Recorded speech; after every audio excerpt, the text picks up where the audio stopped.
guys, my name is Kumar. I am an RMIT alumnus, graduated back in 2018, was studying Masters of Business IT. Once graduated, I was lucky enough to actually start as a cybersecurity personnel in RMIT itself. Worked for half a decade in governance, risk, compliance, security risk assessments. That's when I made a move, and now I'm working in beverages industry in Asahi. Over there, I'm working more of compliance, controls, and governance, and it's good 2 years for me, and I'm enjoying it there so far.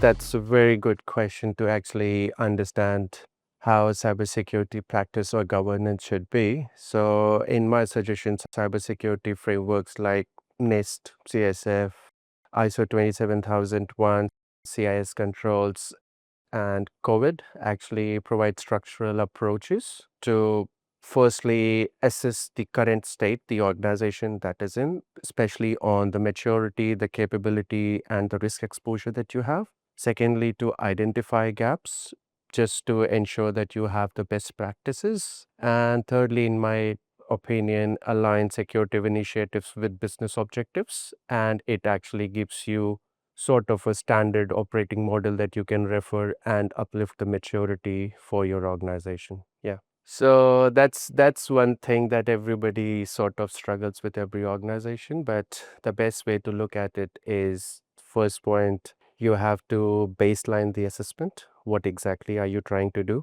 If you are using a framework like NIST to evaluate what current capabilities you have, where you want to be, and if you have that understanding, it just gives you a better option of that what things can be done, how things can be done, what risk exposure you are avoiding, how much money you want to put in, all those contexts, and then applying a maturity model to rate each category of your cybersecurity, which one is acting up as what, and what maturity is expected can be compared against the industry practices as well. And then the critical part that I feel like for every organization is more on gap analysis. You need to understand what your current maturity is and what your target maturity should be. And secondly, identifying high risk gaps that you have and assign it against threat models and compliance frameworks that your industry or your organization is required to have.